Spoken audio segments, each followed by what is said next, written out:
Yeah, look, we were pretty much, it happened pretty soon. Will happen very soon. So it was more so that his partner was struggling, or his wife was struggling back home, so, and some family issues there. So he thought the right thing to do was to get on a plane and head back home. So he had last night. So it was quick. Is this, you're good mates with him? Yeah. So has this been an ongoing thing, or something that's just popped up? Yeah, no, over the last couple of weeks I know that he was on the phone a lot, and you know, I've coached with Paul 4 or 5 years from in America, in Townsville and back here. So you know, as soon as it's a family, it's straight away. So he felt relieved that he'd take that pressure off him to go back home to deal with what he's got to deal with. So look, we're confident in the staff that we have. So we'll keep an eye out what we got. Everyone will just have to step up in the interim and see how we go. So at the moment you don't have a lead assistant. How hard will that be for you? I mean, last year you had 40, you had Matty Nelson, you had Jacob as well. Now you've just got Jacob? Yeah, Jacob and Trigger Luke. So he's both are doing a fantastic job, and we're very fortunate to have some great leaders out on the court with Damo, with Jesse, you know, and Bryce and Tariko are very savvy out there, so they can really identify a couple of areas that I don't see. You've built this club sort of on work ethic and work rate, and got to know every time across the routine and stuff. How do you do that with less numbers? Is it from an hours perspective, just getting everything done? Yeah, it's the same as getting the guys injured last year. And I think we played 18 games last year that we had injuries to players, and as someone steps up and plays, and it's the same as our staff, you know.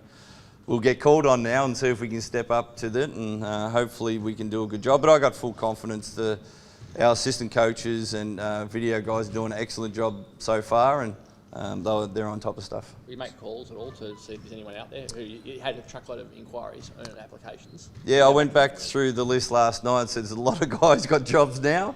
But yeah, we'll revisit those and just see where they are. But look, to be honest, if they're in a job, they're probably have to give a month's notice, and by the time they get this another month, it's really the season. So we'll see if we can think outside the box and maybe get someone here for a month or 2 weeks and go from there. Is there anyone, an ex-coach that maybe's not, so I'll throw up a Rob Beveridge, would someone like that fill a role of some sort for you? Yeah, it's really what we need. You know, we've got to identify what we need, and we probably need a workout guy more than anything on the court that's more so than a video guy or something. But yeah, we're mindful that we're, you know, we had Matty Nielsen last year, and we had Paul working with our big, so that's probably our first priority, get a big guy coach.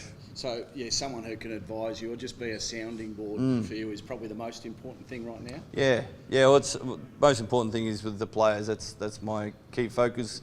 I'll spend a lot more time there, and hopefully we'll get someone in the interim. It's a big finding someone big who can do it. Is that the hardest sort of job to find? Yeah, well, everyone's in season. You know, all the NBA started up, it's Europe started, we're started, so it's not in the off season where there's a lot of availability, but we'll make do. How are you going to go this weekend? 2 games, so your workload's going to be quite massive. Yeah, no, look, we're just locked into Friday night. That's first and foremost, and we take the second game when that happens. But we're locked on to Phoenix, and guys have been great, so hopefully we can carry that over on the court Friday night. What's the key to Phoenix this weekend? Yeah, well, it's our defence. Our defence has been pretty poor to start off with. You know, it's not... you know, the last 4 championships we've been the best defensive team in the competition, and we've let that drag, and we can't let these guys get off to a great start like Cairns did last week, and our defence is really going to come into, you know, if we win or not. When you pulled the squad together, you said the game's changing and it's being more athletic and open. It seems like the scores are high across the board this year. Is the game changing a lot? Yeah, it's getting a lot quicker. It seems a lot quicker and a lot more smaller ball that really stretching the floor and getting to the rack and shooting threes. So, you know, it's a trickle down from what the NBA are doing. And obviously the skill level's gone up. The league here is, the players in the league is first class. And when you have that on the floor, they're hard to stop.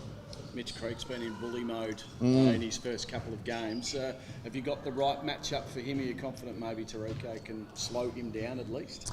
Yeah, we'll give him some different looks, small or big. Where, you know, Nick's our power forward and virtually matched up on him. So we're pretty happy with the guy we got playing in that position too. So, but Mitch is, borderline NBA. He's crafty and he's getting the team to play, so he's a big focus.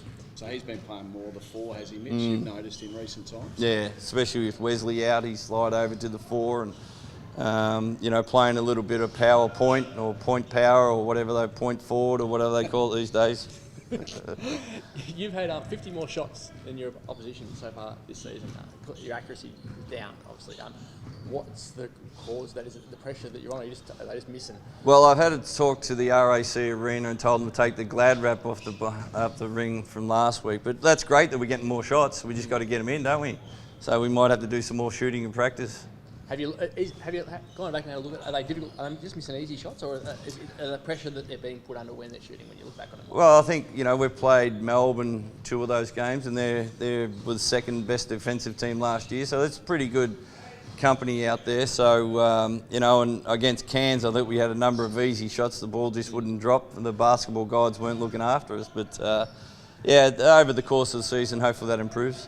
This is a special night for you tomorrow night. Can you just give us an update? Have you spoken to the boys? I know you do it regularly about Dawn and her fight. Yeah, I just talked to the guys today about the journey that we've come through, and we're so happy that it's game number 3 for the Pink and raise awareness and funds for people in WA. And just to give the guys some context, there's only Jesse, Damo and Bryce were there for game 1. Mitch and Nick were on the opposition.